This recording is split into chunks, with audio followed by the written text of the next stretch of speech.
오늘 자동 제어 1장 설명을 시작하겠습니다. 내용이 이렇게 많진 않아요. 간단하게 설명하는데 중간 부분 이후에 굉장히 중요한 컨셉이 나옵니다. 그건 뒤에 설명을 해줄게요.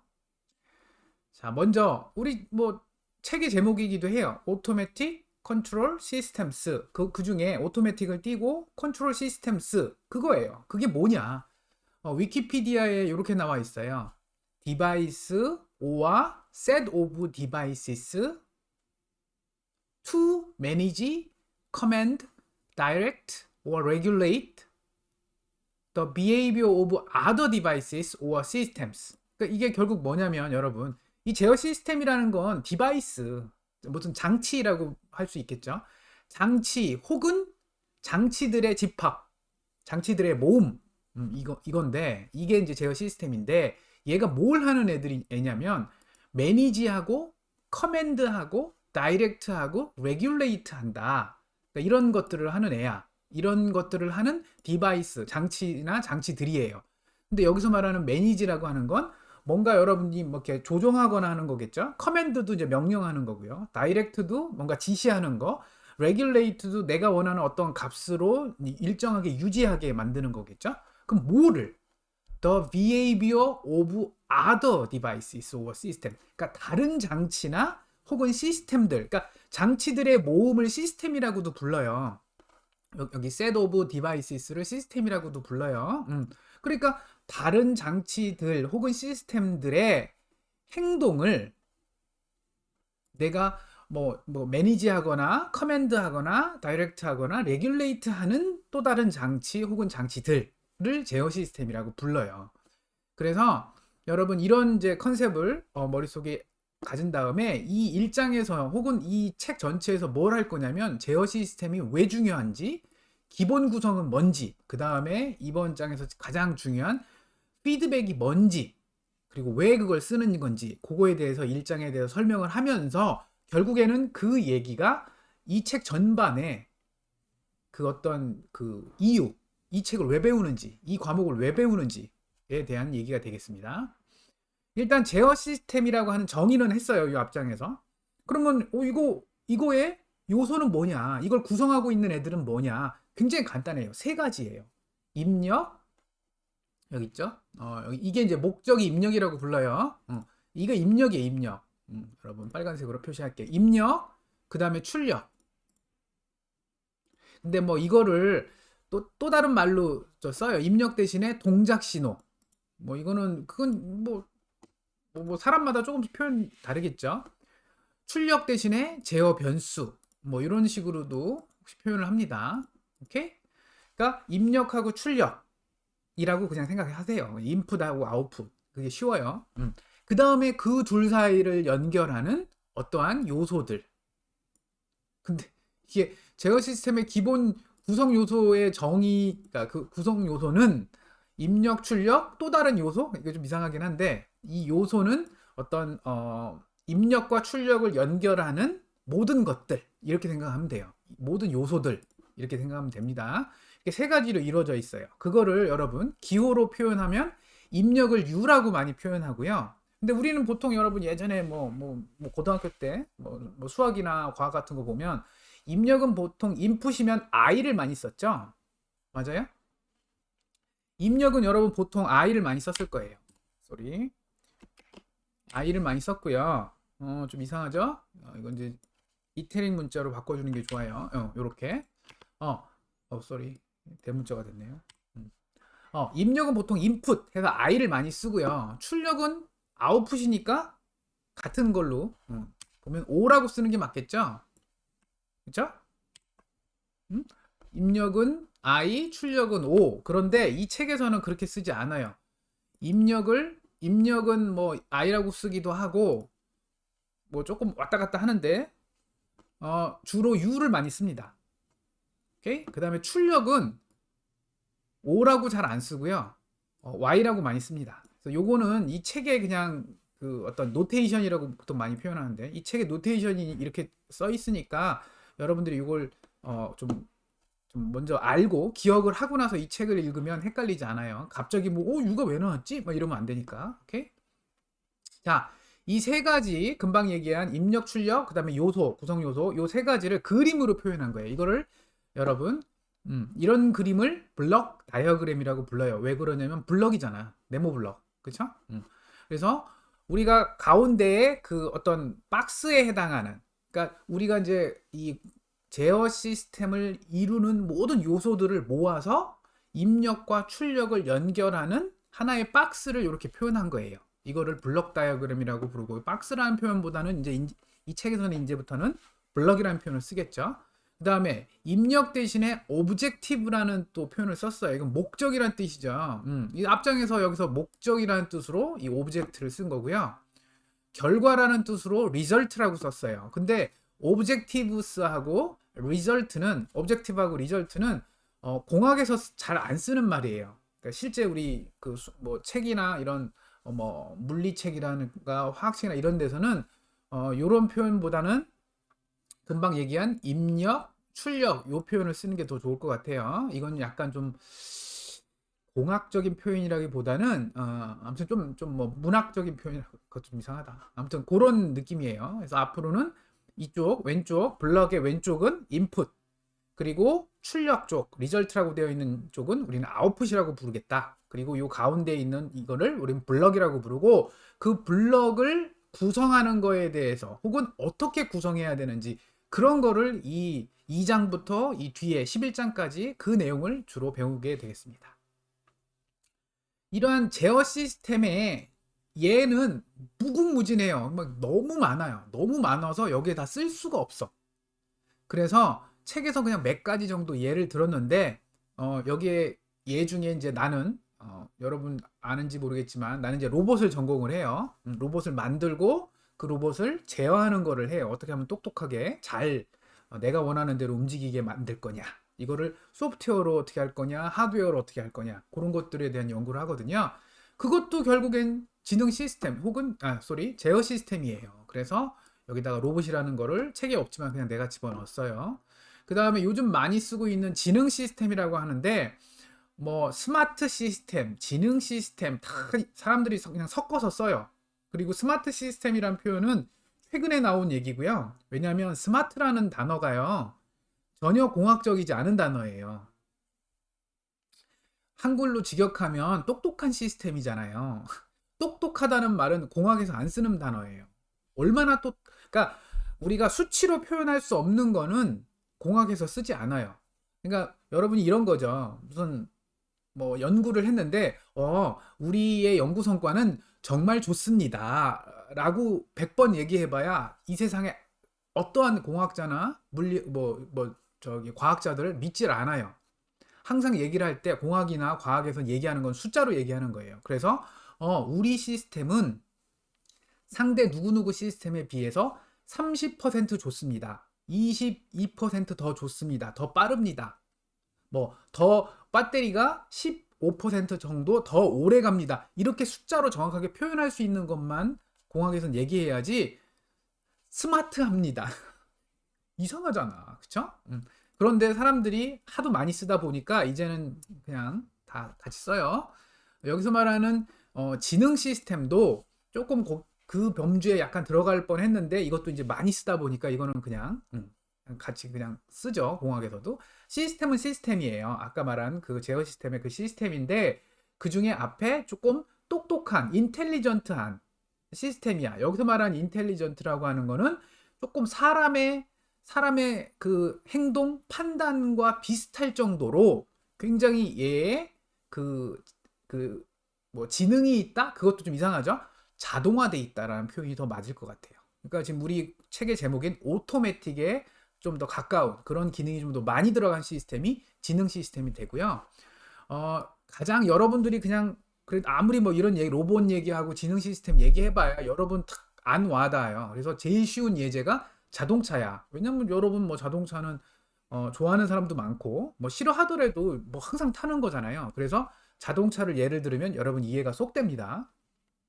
그래서 간단한 예를 몇 개 들어줄게요.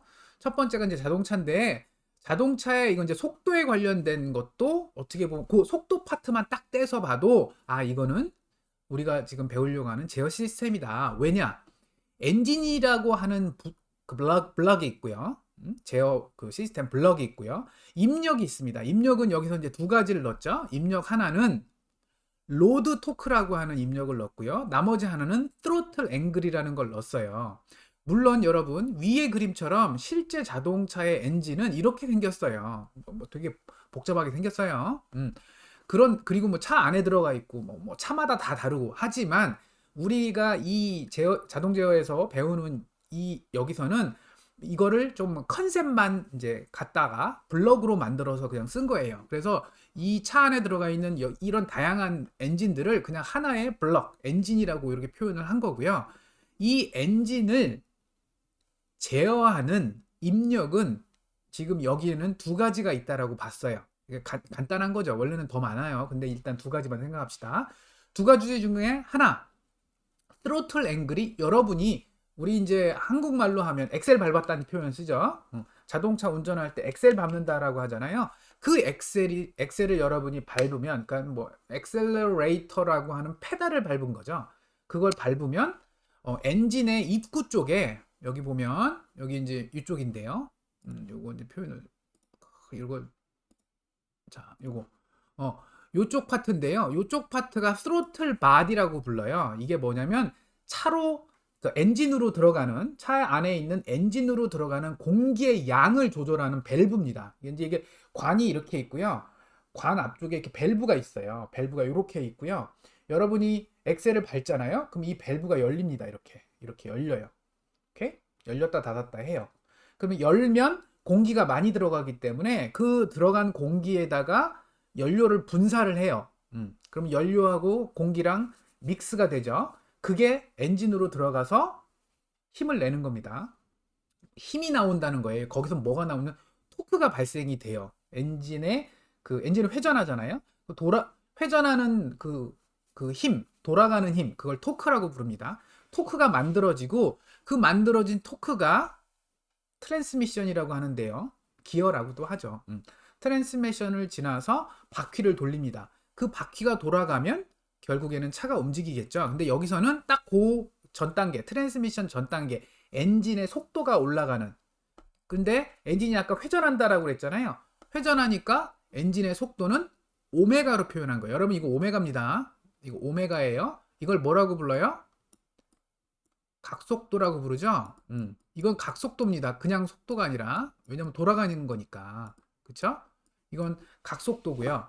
그래서 여러분이 트로틀 앵글을 그러니까 여러분 이제 차에 이렇게 생겼죠. 이렇게 페달이 있어요.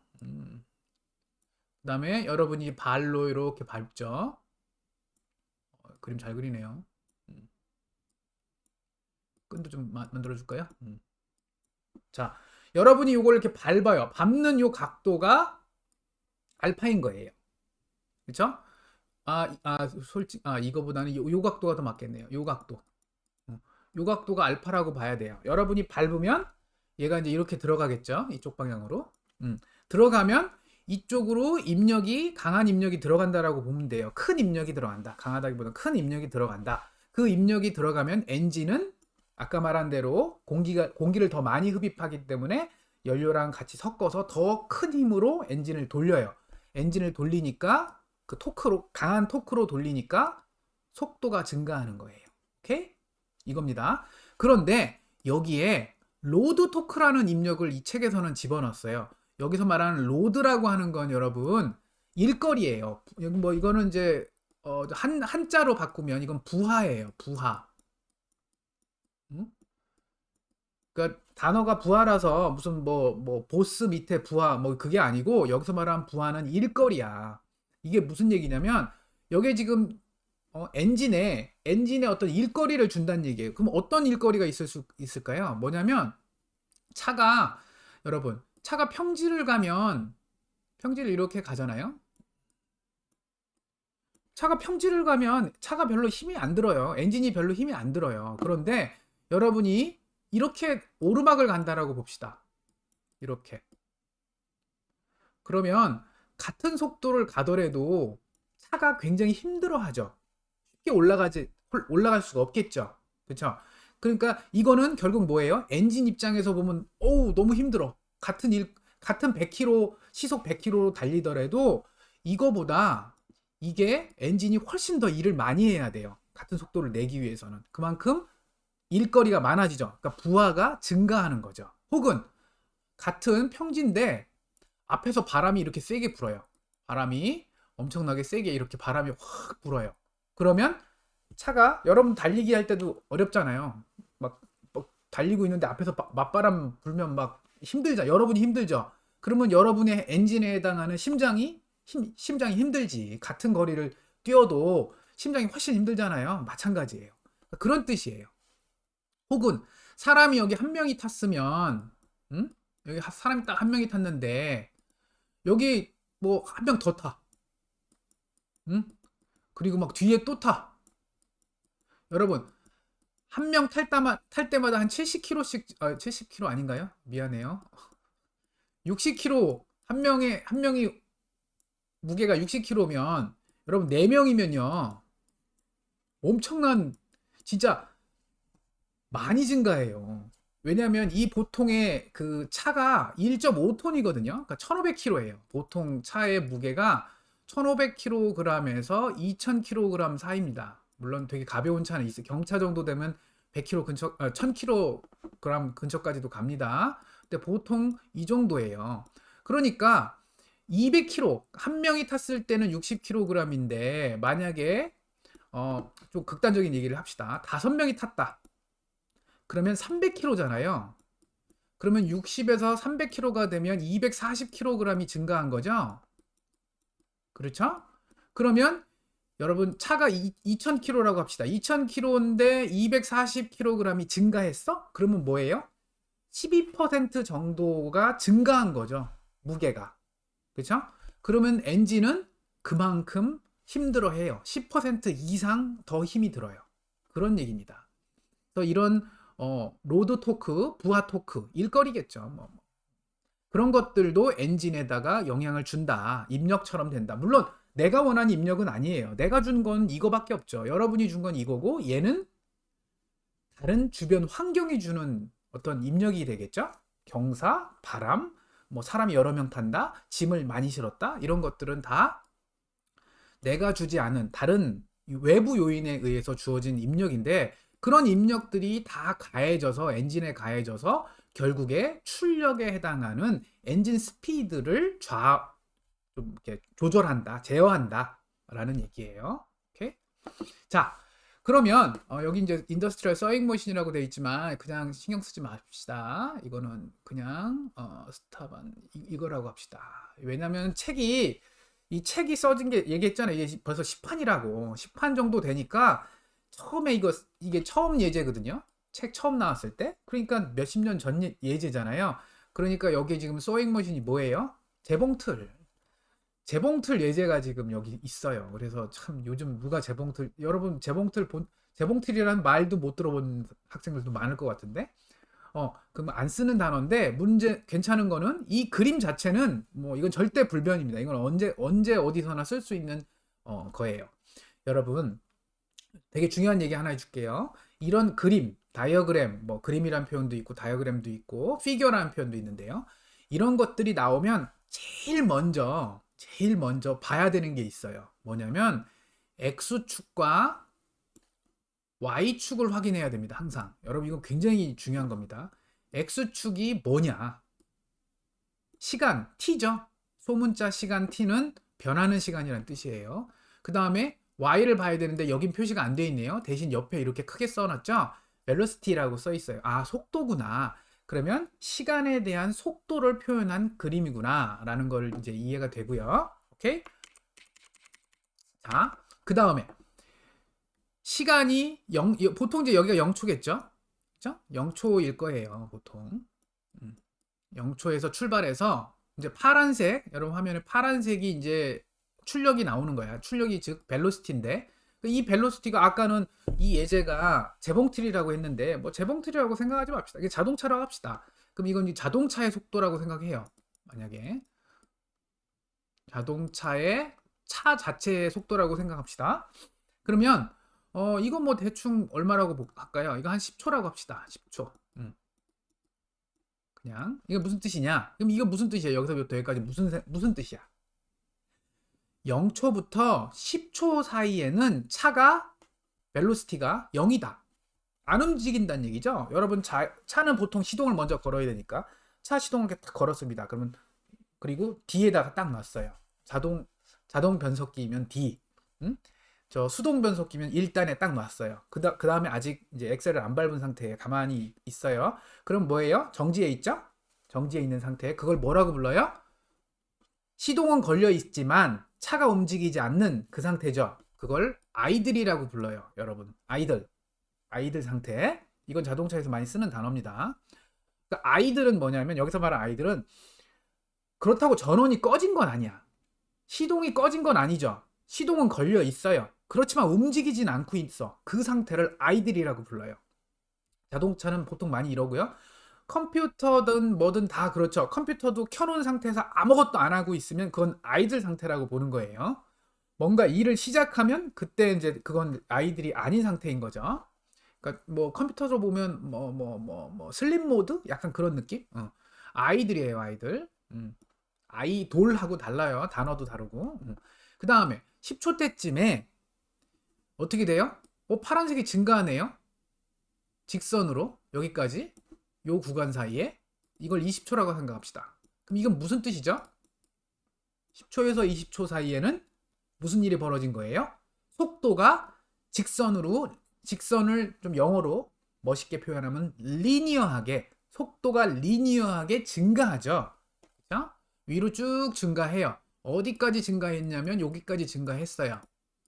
그러면 이걸 자동차로 예를 들면 10초에서부터 20초 사이에 무슨 일이 벌어졌던 거죠? 바로 여러분이 아까 요 앞장에서 얘기한 대로 엑셀을 밟은 겁니다. 밟으면 속도가 쭉 증가하게 돼요. 그렇죠? 그래서 요 상태는 이때 이제 입력을 준 거죠. 여러분이 여기다가 인풋을 준 거잖아요. 인풋을 주지 않았는데 움직이는 시스템은 잘못된 시스템이죠. 그게 큰일 나는 시스템이지. 자동차인데 여러분이 엑셀도 안 밟았는데 속도가 증가해요? 사고 나는 거죠. 그 말도 안 되는 얘기예요. 인풋을 주고 나니까 이제 움직이기 시작했던 거예요. 그쵸? 어디까지? 20초 정도까지 증가를 했어요. 그 다음에는 20초부터 여기 한 50초라고 생각합시다. 50초까지 요때는 무슨 일이 벌어진 거죠? 속도가 증가하지 않고 일정하게 유지됐네요. 여러분 자동차에서 잘 생각을 해보세요. 처음에 시동을 딱 걸었어요. 여기 이제 시동을 걸었죠. 이때 시동을 딱 걸었어요. 그 다음에 이때부터 엑셀을 밟기 시작합니다. 엑셀을 밟고 나서 이때까지는 어떻게 해요? 가속을 했죠. 보통 여러분 정지해 있다가 신호 딱 바뀌었어. 그럼 출발하잖아요. 출발하면 엑셀 딱 밟죠. 그러면 차가 쑥 가속하죠. 그러다가 뭐 여기 제한 속도 요즘 50km, 시속 50km로 바뀌었죠. 더 이상 넘어가면 딱지됩니다. 조심하고. 50km까지 딱 하고 나면 어떻게 해요, 여러분? 여러분 엑셀을 좀 바꾸죠. 엑셀을 계속 밟고 있으면 속도가 계속 증가하니까 어떻게 해요? 살짝 뛰던가 뭐 이렇게 좀 조절을 하죠. 그렇게 하고 나면 어떻게 돼요? 속도가 일정하게 유지가 되겠죠. 오케이? 그러다가 이제 다음 신호등을 만났다. 뭐 앞에 차가 있다. 그럼 어떡하죠? 이때부터 50초부터 브레이크를 밟죠. 언제까지? 여기까지 브레이크를 밟습니다. 정지할 때까지 여러분 브레이크를 밟아야 되겠죠? 그쵸? 브레이크도 인풋이죠, 여러분. 당연한 거죠. 모든 게 다 인풋에 의해서 움직이면 그게 제대로 된 자동차죠. 인풋을 안 줬는데 움직이면 이상한 차야. 그치? 자, 브레이크 인풋을 준 겁니다. 여기서부터. 엑셀은 뗐겠죠. 브레이크 인풋을 딱 주는 순간 어떻게 해요? 속도가 리니어하게 감소하죠. 원래라면 이렇게 쭉 감소해서 여기까지 그냥 떨어지는 게 맞아요. 여기까지 떨어지고 이렇게 가면 너무 아름다운 시스템이에요. 왜 그래요? 쭉 가다가 앞에 사람 있어. 브레이크 딱 밟으면 탁 쓰면 되잖아요. 그런데 지금 이 예제에서는 좀 특이한 걸 보여주기 위해서 여기서 이런 일이 벌어진다라고 가정한 겁니다. 쭉 감소하다가 어느 정도 어느 값 이하까지는 쭉 감소하다가 그때부터 한 5초 정도 동안에 감소가 잘 안 되는 구간이 생겨요. 그러다가 마지막으로 이렇게 감소해서 최종적으로 쓴다라는 요런 구간이 존재할 수도 있다. 이건 물론 이 예제는 앞에 아까 설명했지만 여기서 설명했지만 재봉 틀이기 때문에 지금 이게 있는 건데요. 자동차에서는 이렇게 되면 안 되죠. 브레이크를 밟았는데 차가 잘 쓰더니 어느 순간 끝에 가서 잘 안 서. 그러다가 조금 한 5초 정도 뜸들이다가서 그 사고죠, 뭐. 그렇죠? 그래서 이건 시스템마다의 특성이 다른 거예요. 뭐 우리 자동차 같은 경우는 이래야 되고요. 이렇게 가야 되고요. 지금 여기서 얘기하는 재봉 틀의 어떤 시스템은 여기 가서 마지막 요쯤에서 조금 정밀한 정지를 위해서 마무리를 위해서 조금 시간을 들여서 좀 뜸을 들인다. 뭐 이렇게 생각하면 더 좋을 것 같습니다. 자, 이거는 좀 뭐랄까 이거는 좀 별로 도움이 안 되는 예제긴 한데 그래도 뭐 책에 있으니까 설명을 할게요. 이거는 아까 설명한 무슨 자동차 뭐 이렇게 하나 무슨 뭐 스마트폰 뭐 로봇 뭐 이런 게 아니라 전체 큰 시스템 아까 제어 시스템의 그 정의해 보면 디바이스 or set of devices라고 했잖아요. 이겁니다. 이게 이제 그 set of devices의 예제예요. 이건 뭐냐면 태양광을 이용해서 여기 이제 태양광 전지죠. 솔라 컬렉터죠. 여기 태양이 있고요. 태양은 시스템의 그 요소는 아니에요. 여기서는 이제 시스템의 요소는 아니고 시스템의 구성 요소는 아니고 시스템 그 선에 태양에서 열이 그러니까 태양 에너지가 이제 들어온다라고 가정하고 그걸 솔라 컬렉터라고 하는 이제 태양열 전지판이겠죠. 태양광 전지판에 그걸 받아서 전기를 이제 만들어냅니다. 오케이? 그럼 여기서부터가 시스템이겠죠? 여기서부터 그렇죠? 여기까지가 시스템인 거예요. 그러니까 얘는 어떻게 보면 입력에 가깝죠. 인풋이고요. 출력은 이게 되겠죠? 그러니까 좀 그림이 왼쪽에서 오른쪽으로 보통 가야 되는데 이건 오른쪽에서 왼쪽으로 간 거긴 해요. 자, 전기가 만들어지면 그 만들어진 전기로 모터를 돌립니다. 모터가 돌아가면 이제 모터가 펌프랑 연결돼 있어요. 그래서 이게 이게 땅입니다. 이 밑에가 땅이고요. 지하 밑으로 이렇게 땅을 판 거죠. 그래서 여기 밑에 관을 매설을 한 다음에 이 펌프를 이용해서 물을 이렇게 위로 올리는 거예요. 물을 쭉 올려서 어디까지 올리냐면 리저부아라고 하는데 저수지죠. 저수조. 그쵸? 저수조, 물탱크까지 이제 언덕 위에 있는 높은 곳에다가 올려놓죠. 언덕 위에 있는 저수조에다가 물을 담아 놓은 겁니다. 이렇게 담아 놓고요. 담아 놨다가 필요할 때 밸브를 열어서 이건 이제 밸브죠. 밸브를 열어서 물을 흘려서 이리게이션이라는 게 우리 이제 농업에서 관계라는 표현 쓰죠. 이게 이제 관계예요, 여러분. 사람과의 사람 그게 아니고요. 거기는 이제 거의죠. 이제 철자가 다르죠. 이건 관계.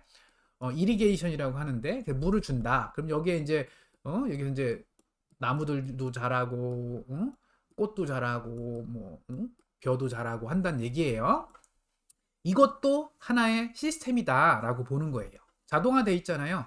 태양만 뜨면 그쵸? 태양만 뜨면 태양 그 광에 의해서 빛 에너지가 그 전기 에너지로 바뀌어 갖고 모터를 돌려서 무조건 위로 올리죠. 여기까지는 거의 완전 자동이죠. 여기까지는 자동이죠. 그리고 나서 필요할 때 여기는 갖다 쓰면 되는 거죠. 그러니까 이건 굉장히 이것도 뭐 나름 쓸만한 오토매틱 컨트롤 시스템인 거예요. 자, 금방 앞서 설명한 이 그림이 여러분 입장에서는 이해가 쏙쏙 너무 잘 될 거예요. 그림도 친절하게 잘 그려져 있고, 그쵸? 언덕도 막 표시해 놓고 너무 좋죠? 이 그림보다 아까 그 그림을 우리가 이번 학기에 배울 블럭 다이어그램으로 조금 더 이쁘게 표현한 게 지금 이겁니다. 이거는 그 블럭 그 앞에 설명한 이 전체 중에 딱 요만큼만 요 파트를 블럭 다이어그램으로 표현한 거예요. 어떻게 돼 있냐면 DC 컬렉터라고 하는 게 이제 아까 그 태양 그 지별판 요거라고 보면 돼요. 요거 동그랗게 생겼죠? 약간 이렇게 구 형태로 되어 있죠? 반구 형태. 그걸 여기다 그걸 표현하는 거고요. 얘는 움직여야 돼. 왜? 앞에 요 개념 설명할 때는 얘기 안 했지만 이거는 뭐 그냥 태양이 계속 이렇게 가만히 있지 않잖아요. 어떻게 돼요? 태양은 떠서 이렇게 타원형을 해서 지죠. 그쵸? 밤에는 또 안 보이고 그거를 가만히 고정되어 있는 이 DC 아까 말한 태양열 그 접시 태양광 접시죠. 태양광 접시를 그대로 지별판 그 태양광 접시를 가만히 고정시켜 놓으면 태양이 떠올 때 어디다 맞춰야 돼? 동쪽에 맞춰야 돼요? 서쪽에 맞춰야 돼요? 어디에 맞춰야 되죠? 그 다음에 또 중요한 거. 겨울에는 조금 더 태양이 낮게 뜨고요. 이렇게 내려가고요. 여름에는 되게 높이 떠요. 이렇게. 그러니까 이거 어떡하지? 이걸 이 원반 태양광 지별판을 어디다가 맞춰야 되지? 위에다 맞춰야 되나? 밑에다 맞춰야 되나? 동쪽에 맞춰야 되나? 서쪽에 맞춰야 되나? 제일 좋은 건 따라가면 되겠죠. 그래서 이게 바로 태양을 따라가는 트래킹이라는 게 따라간다는 얘기죠. 태양을 따라가는 제어 시스템을 만든 거예요. 똑똑하네. 그치? 자, 어떻게 만들면 됩니까? 태양을 따라가야 되잖아. 태양을 따라가야 되니까 뭐가 필요해요? 태양을 찾을 수 있는 센서가 필요하다. 여러분 우리 내가 가르치는 과목 중에 그 실습 과목, 설계 과목들 있는데요. 거기 보면 이렇게 광 센서, CDS 센서라고 하는 CDS예요. 이건 이제 화학 기호로 보면 이건 황이죠. S가. 그 다음에 CD는 카드뮴이죠. 그래서 이거 황화, 카드뮴 요걸 이용하면 센서가 있어요. 이게 광 센서입니다. 이건 되게 특이한 센서인데요. 화학 센서예요. 얘는 뭐냐면 이거 빛을 받으면 저항값이 변해. 되게 신기해. 태양빛을 많이 받으면 저항이 작아지고요. 태양을 조금 받으면 저항이 올라가요. 되게 신기하지 않아요? 저항이 막 변해. 그러니까 결국 뭐냐면 전기가 빛을 많이 받으면 전기가 잘 통하고요. 빛을 안 받으면 그러니까 전기를 잘 안 통해요. 되게 특이한 센서 아니에요? 그 센서를 활용을 해도 되고요. 뭐 쉬운 거는 또 카메라를 써도 되고요. 뭐 어차피 태양이라는 건 눈에 보이잖아요. 그러니까 그 태양을 쫓아가는 걸 카메라를 써도 되고 물론 카메라는 가격이 비싸고요. 그죠? 저 CDS 센서는 되게 가격이 싸거든요. 그러니까 뭐 요거 조합해서 만들어도 괜찮을 것 같긴 해요. 자, 그런 센서가 필요한데 그 센서를 통해서 뭘 알 수가 있어요? 바로 태양의 위치를 알 수가 있다는 얘기죠. 그러니까 이름이 선센서지. 태양의 위치를 알았어. 그러니까 태양이 지금 여기 있어. 여기 있어. 태양이 여기 떴어. 그거를 여기 뭐 가운데 이거 센서라고 합시다. 이게 이제 CDS 센서라고 합시다. CDS 센서 혹은 카메라, 캠이라고 쓸게요. 카메라를 통해서 봤어. 근데 지금 나는 여길 아까 내가 태양이 여기 있는 줄 알고 이쪽을 향해 있는데 이쪽에 있었거든요. 이렇게 있었는데 지금 CDS 센서 카메라를 통해서 봤더니 여기네. 그럼 뭐예요? 이 실제 태양과 내가 지금 태양의 위치라고 알고 있었던 요것과 뭐가 생긴 겁니다. 뭐가 생긴 겁니까? 바로 에러가 생긴 거죠. 그게 바로 위치의 에러라고 표현을 한 겁니다. 포지션 에러. 그러니까 나는 여긴 줄 알았는데 저기네. 이만큼의 오차가 생긴 거죠. 그게 포지션 에러고요. 우리 책에서는 에러를 소문자 2로 표현 많이 합니다. 꼭 기억하세요. 포지션 에러가 생긴 거고요. 그러면 오차가 이만큼 생기면 어떡하죠? 이걸 줄여야 되겠죠? 줄이는 방법은 뭐예요? 접시를 움직이면 되겠죠. 접시를 이 방향으로 움직이면 되겠죠. 그러니까 이 판단 얼마나 움직여야 되지? 뭐 이만큼 벌어져 있나? 요만큼 벌어져 있나? 이거 에러도 계산해야 되고 그 계산된 에러에 따라서 움직여야 되잖아요. 어떻게 움직이지? 뭐 이런 것들을 생각하는 게 컨트롤러인 겁니다. 우리가 지금 배우고 있는 오토매틱 컨트롤 시스템의 그 컨트롤을 담당하는 애들이란 뜻에서 컨트롤러, 그쵸? 끝에 ER 붙으면 여러분 ER 붙으면 보통 뭐뭐 하는 애 이런 뜻이잖아요. 그러니까 얘는 제어하는 애겠지. 그럼 얘가 중요하다는 얘기죠? 맞아요. 이게 굉장히 중요한 거예요. 얘를 요즘은 이거를 뭘로 만들죠? 실제 마이크로 컨트롤러. 여러분 내가 또 강의하고 있습니다. 이번 학기. 마이크로 컨트롤러 혹은 좀 돈이 많으면 컴퓨터, 그쵸? 마이크로 컨트롤러는 가격이 쌉니다. 컴퓨터는 비싸죠. 용도가 달라요. 그래서 이런 것들을 이용을 해서 컨트롤러를 만듭니다. 그럼 만들고 나면 어떻게 해요? 얘는 뭐만 해? 계산하고 결정만 내리는 거야. 실제 움직이는 애는 누구예요? 실제 움직이는 이제 여기서 여러분 요 파트는 좀 이따 설명할게요. 요 파트는 좀 이따 설명하고 계산된 다음에 이거를 누구한테 줘요? 얘한테 주죠. 바로 모터 드라이버한테 줘요. 모터를 움직이는 애는 모터 대부분이 저기 여러분 주위에 잘 생각을 해보세요. 움직이는 건 움직이게 하는 애는 뭐죠? 자동차를 움직이게 하는 건 엔진입니다. 그 외에 여러분 주위에 움직이는 거. 여러분 아침에 일어나서부터 생각해 보세요. 아침에 일어나서 여러분 주위에 자동으로 뭔가 움직이는 애가 누가 있죠? 일단 집에는 없는 것 같아. 선풍기? 요즘 선풍기 안 트니까. 없죠? 그럼 여러분 나와요. 엘리베이터? 오우, 엘리베이터 움직이네. 그쵸? 엘리베이터는 모터로 동작합니다. 쭉 내려왔어. 그 다음에 지하철 타러 가야 돼? 지하철 내려가는 거기 에스컬레이터 있네? 모터죠. 지하철을 탔네? 지하철도 모터로 움직입니다. 지하철 엔진 아닙니다. 지하철 모터고요. 또 엘리베이터 혹은 에스컬레이터 타고 올라오죠. 그다음에 버스 타면 엔진이죠. 그다음에 쭉 근데 버스 탈 때 문이 자동으로 열려. 보니까 그건 유압입니다. 여러분. 모터도 아니고요. 엔진도 아니에요. 그건 유압 장치예요. 모터였으면 내가 지금 설명하기 편한데. 아무튼 유압 장치고 그다음에 쭉 왔어. 그래서 학교 근처에 왔어. 내렸어.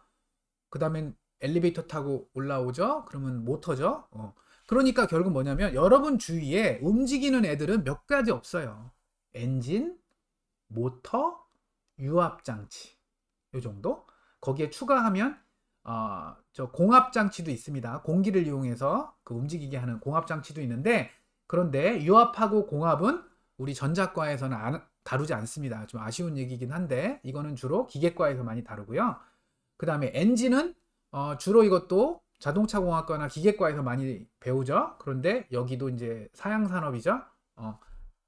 뭐 우리 기계과 학생들이 들으면 섭하겠지만 어쩔 수가 없어요. 엔진은 이제 끝났습니다. 한마디로.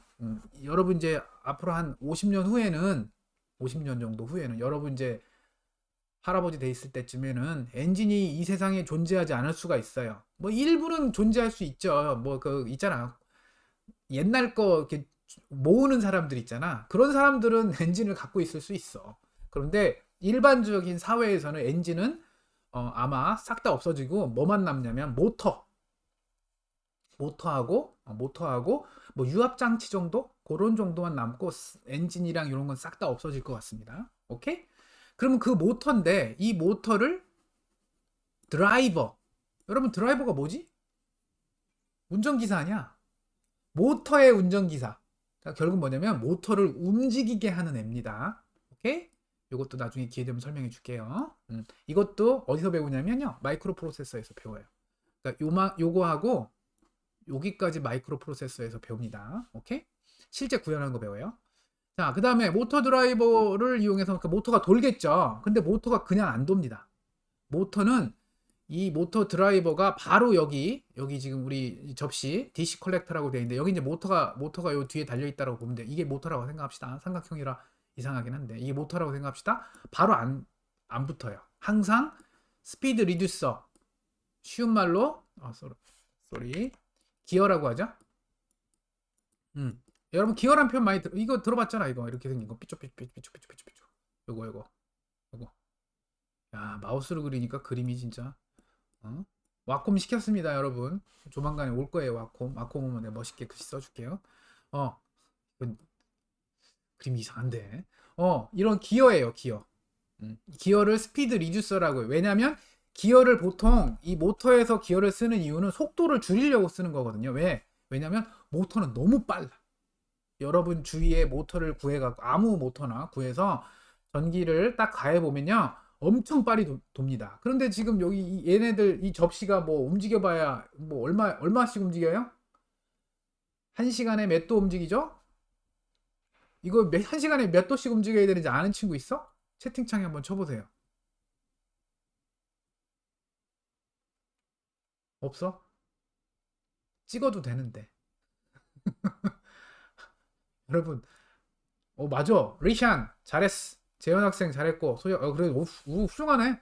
아 고마워요. 답변 빨리빨리 잘해줘 갖고. 맞습니다. 15도입니다. 당연하겠죠. 태양 안 움직이잖아요. 지구는 움직이긴 해요. 근데 움직여봐야 얼마나 빨리 움직이겠어. 그치? 그러면 지구가 자전하는 속도, 그러니까 태양을 주위로 공전하는 건 1년에 한 바퀴 돌잖아요. 1년에 한 바퀴. 그러니까 하루에 1도도 안 움직여. 전체로 보면. 그치? 그런데 자전은 뭐예요? 하루에 한 바퀴를 돌죠. 하루에 한 바퀴. 그러면 그 얘기는 뭐야? 360도를 24시간에 한 바퀴 돌아야 되니까 태양이든 달이든 무슨 별이든 대부분 1시간에 15도씩 움직입니다. 오케이? 그렇게 생각하면 쉬워요. 자, 그래서 1시간에 한 15도 정도씩 움직이는 거예요. 그럼 뭐 움직여봐야 되게 이렇게 움직여야 되거든. 되게 천천히 움직여야 되거든. 근데 모터를 그냥 거기다 달면 모터는 막 이렇게 움직여요. 너무 빨라. 그래서 어떻게 해요? 속도를 줄이는 아이가 필요한 거야. 그 제일 좋은 방법이 기어입니다. 그래서 스피드 리듀서라는 표현을 쓰고 보통 기어를 많이 씁니다. 알겠죠? 그래서 연결을 해요. 그러면 이제 따라간다는 얘기죠. 이게 아주 개념적인 얘기고요. 그러다가 좀 지우개를 이용해서 좀 지울게요. 너무 지저분해서.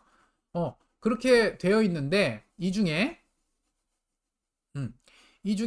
우리가 이제 설명 안 한 거 있죠? 큰 줄기는 그거고요. 설명 안 한 게 뭐냐면 바로 얘죠. 자, 얘를 설명을 안 했어요. 얘가 뭐냐면 이건 뭐냐면 이제 좀 이따 배우겠지만 3장인가 어딘가에서 저 블록 다이어그램 할 때 배우지만 동그라미는 신호가 합쳐지는 걸 동그라미를 많이 써요. 동그라미 쓰고 여기다가 플러스 이렇게 쓰면 얘기는 아까 컨트롤러가 뭘 결정했죠? 태양이 이렇게 움직여. 이 방향으로 이렇게 움직이고 그거에 따라서 지금 나의 향하고 있는 방향하고 태양이 여기 있네?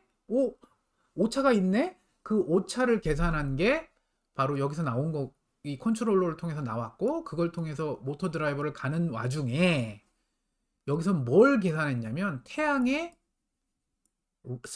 rate는 보통 속도, 변화율 이런 걸 표현하는데 이건 무슨 뜻이냐면 이제 세타 위에 이제 점 찍었죠. 위에 점. 이게 이제 미분이라는 표시예요. 시간에 대한 미분. 그러니까 변한다는 얘기죠. 각도가 변하는 속도죠. 이게 바로 오메가겠죠. 오메가랑 같은 표현이에요. 그럼 뭘 계산한 거야? 뭐냐면 아니 그냥 센서를 통해서 태양이 지금 저기 있네? 그럼 나 여기 있네? 그럼 에러가 생겼네? 그럼 계산해야지. 그리고 조금 있다가 봤더니 태양이 여기가 있네? 나 여기 있네? 오차네?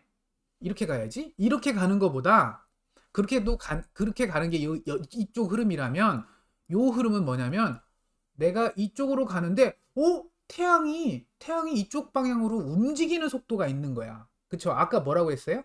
1시간에 15도. 그치? 1시간에 15도로 태양은 이 방향으로 움직이네. 속도가 이 방향이네.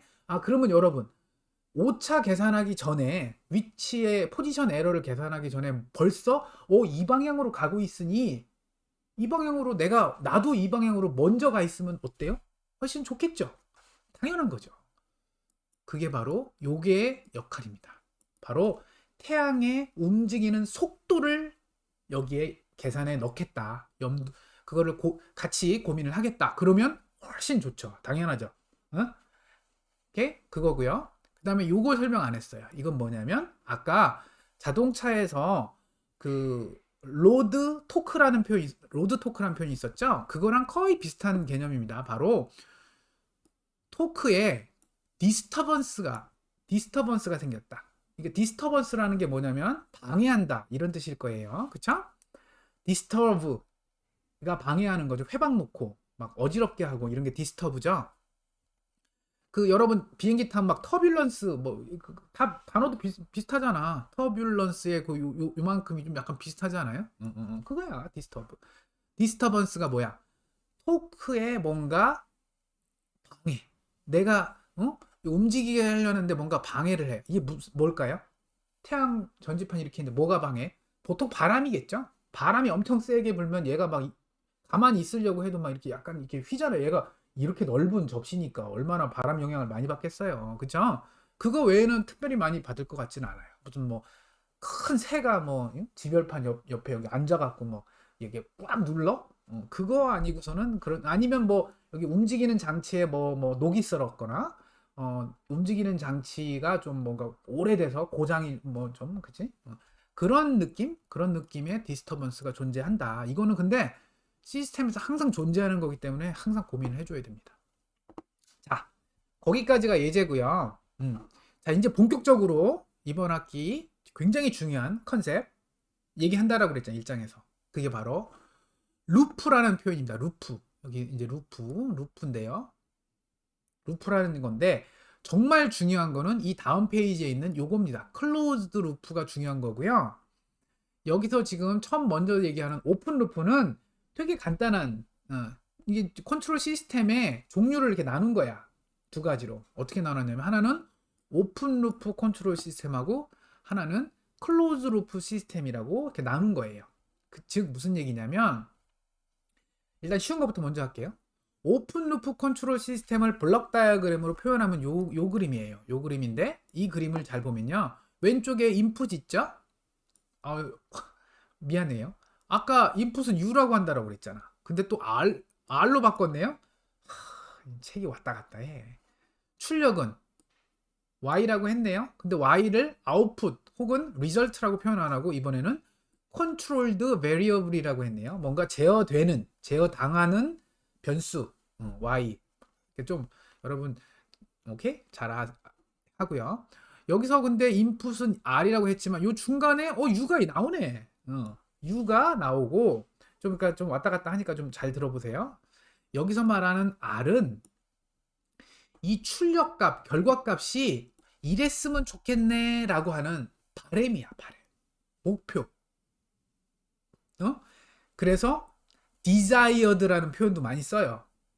desired input, desired output. 그러니까 내가 나는 결과값이 이렇게 나왔으면 좋겠어라고 하는 내가 바라는 혹은 레퍼런스 기준이 되는 레퍼런스 기준이죠.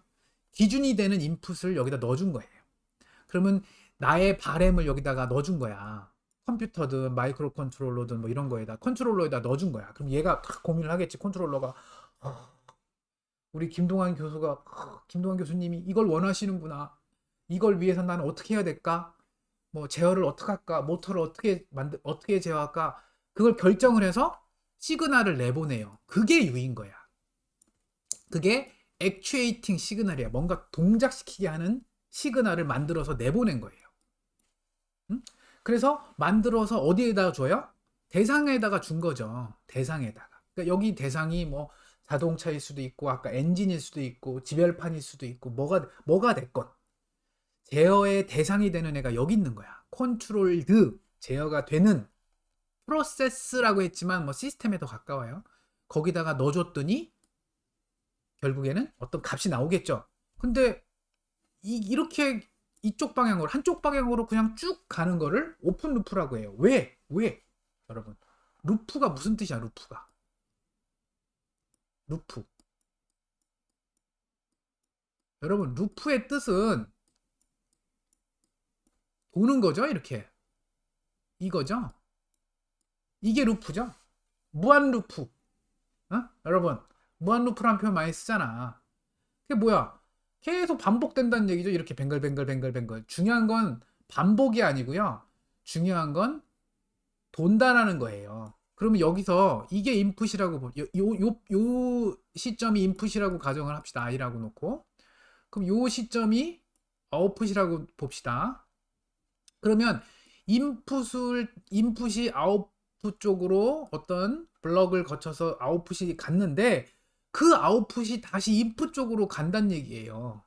그리고 그게 다시 또 출력으로 가고 이게 루프가 딱 만들어졌잖아요. 루프가 딱 이렇게 형성이 됐죠. 그거를 루프가 closed 닫혔다. closed라는 표현을 써요. 그게 닫힌 루프예요. 그런데 지금 여기서 설명하는 오픈 루프는 이 루프가 열린 거잖아. 이렇게 루프가 열려서 인풋과 아웃풋이 열려서 여기가 끊어진 거죠. 한 이만큼이 끊어져서 여기가 없어진 거야. 여기가 없어지고 결국 뭐예요? 인풋에서 아웃풋까지만 가는 여기만 살아남은 거예요.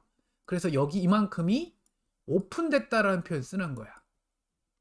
이거 어디서 배웠냐면 회로 이론 때 2학년 때 회로 이론 때 이런 표현 썼죠. 오픈 서킷, 클로즈드 서킷. 그 컨셉이 그대로 여기서 쓰이고 있는 거예요. 그래서 지금 이 첫 번째 먼저 얘기한 시스템은 오픈 루프가 오픈돼서 이렇게 이게 이제 클로즈 루프인데 루프가 클로즈 된 건데 오픈돼서 인풋에서부터 출력까지 그냥 일자로 연결돼 있다라는 컨셉입니다.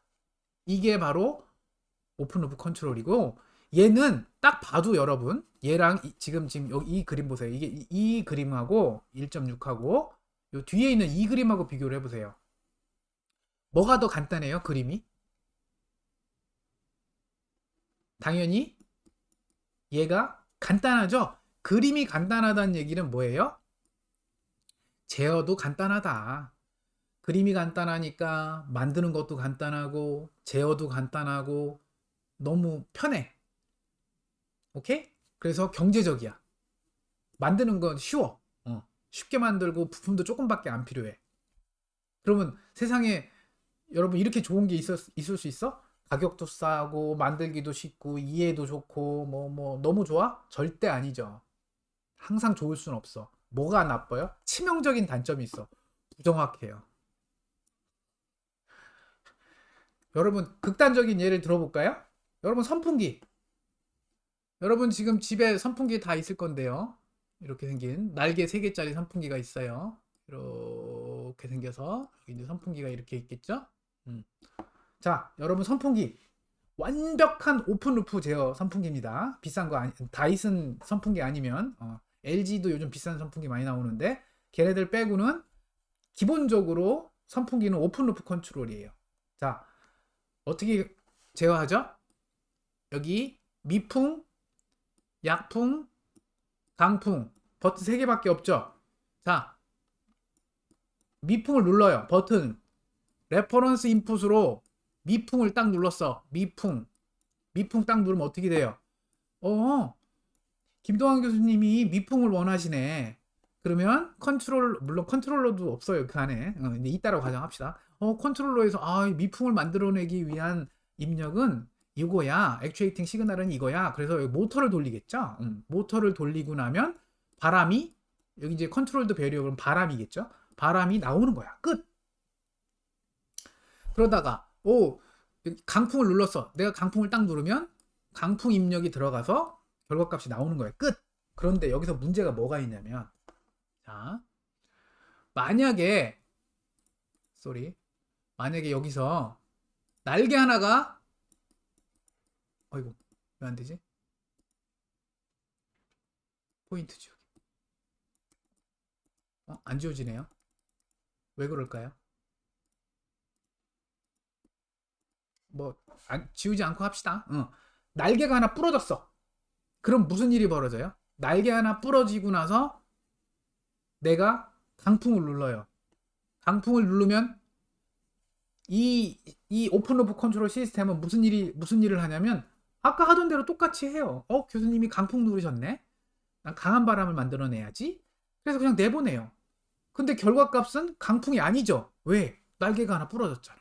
3개 중에 날개가 하나 부러지면 3분의 1이 바람이 없어졌을 거라고. 그러면 3분의 2 정도, 즉 한 중풍이나 약풍 정도의 바람만 나올 거예요.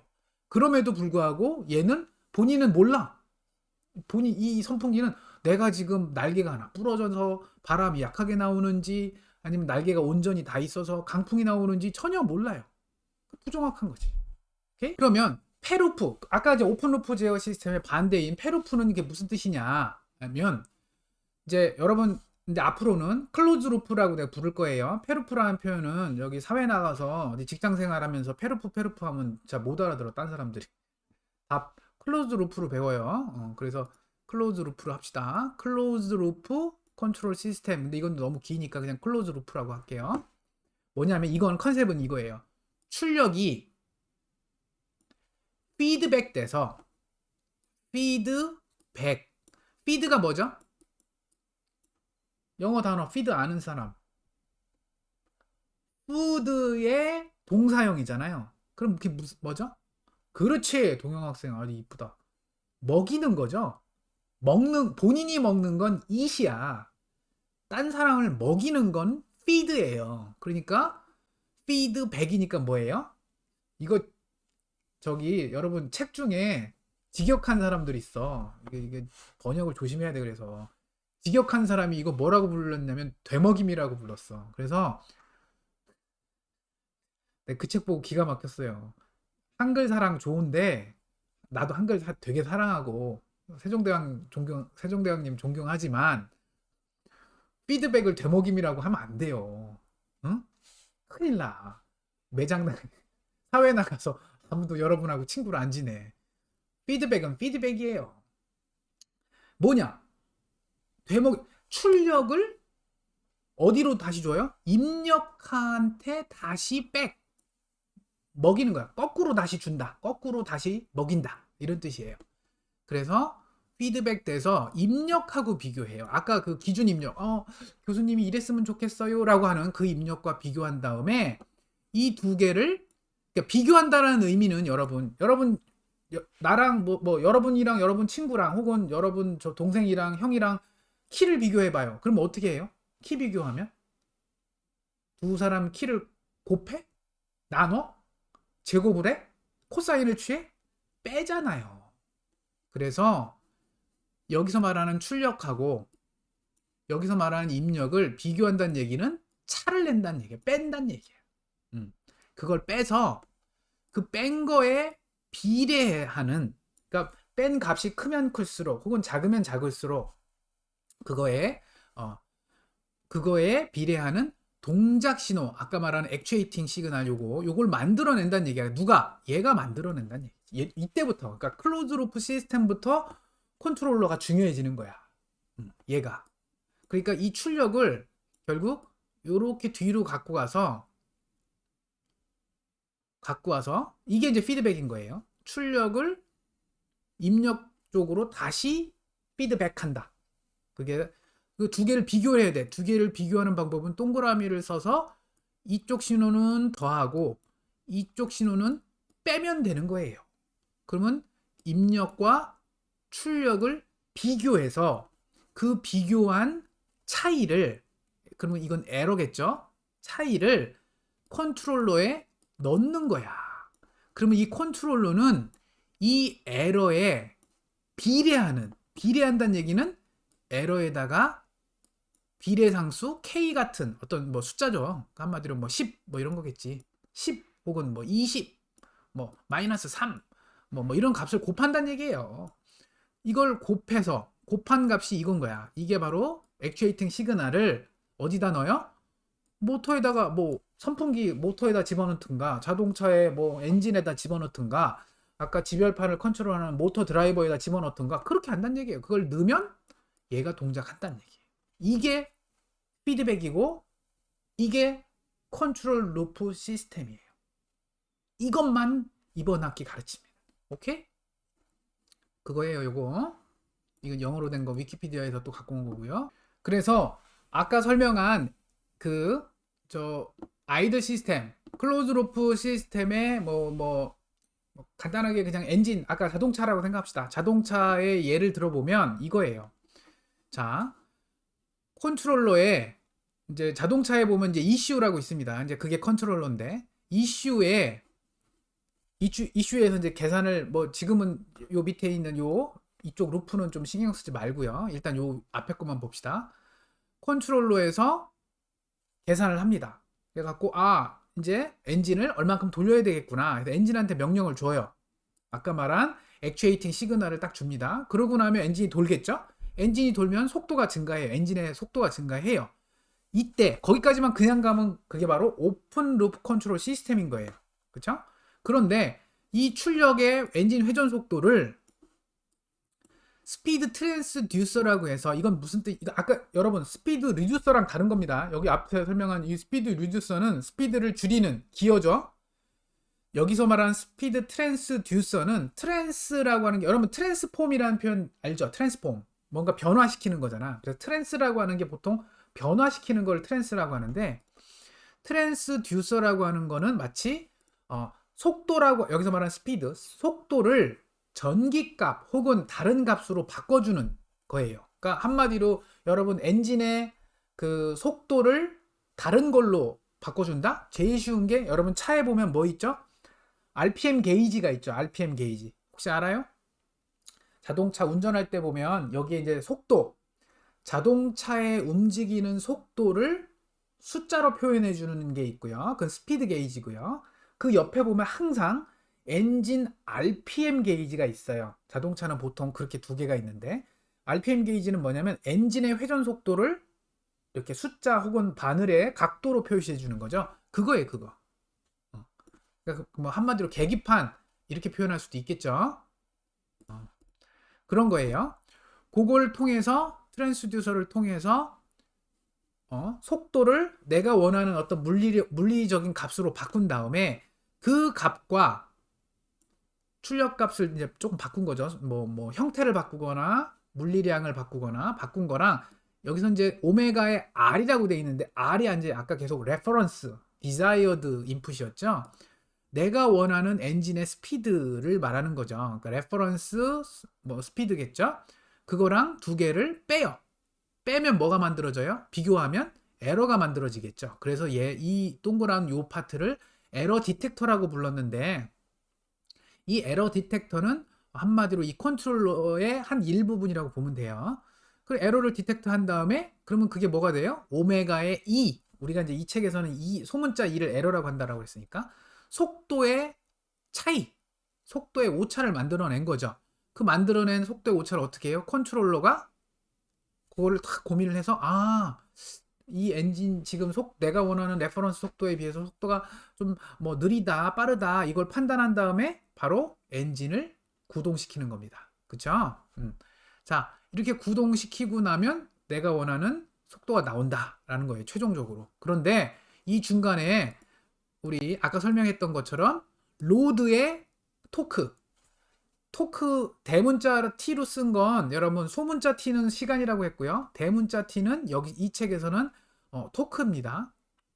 토크인데 L은 로드였죠. 그래서 로드 토크가 여기에 중간에 껴진 거예요. 그러니까 이건 내가 원하는 바는 아니지. 솔직히 말하면 내가 이걸 누가 원해? 그치? 언덕 위에 누가 올라가고 싶어? 맞바람을 누가 받고 싶어? 전혀 내가 원하지 않았지만 이렇게 중간에 어쩔 수 없이 들어온 거예요. 이런 원치 않는 인풋이 들어온 거야. 그 인풋이 내가 원하는 인풋 요것과 합쳐진 거예요. 두 개가. 이 두 개가 합쳐져서 어디로 들어가요? 엔진으로 들어간 거예요.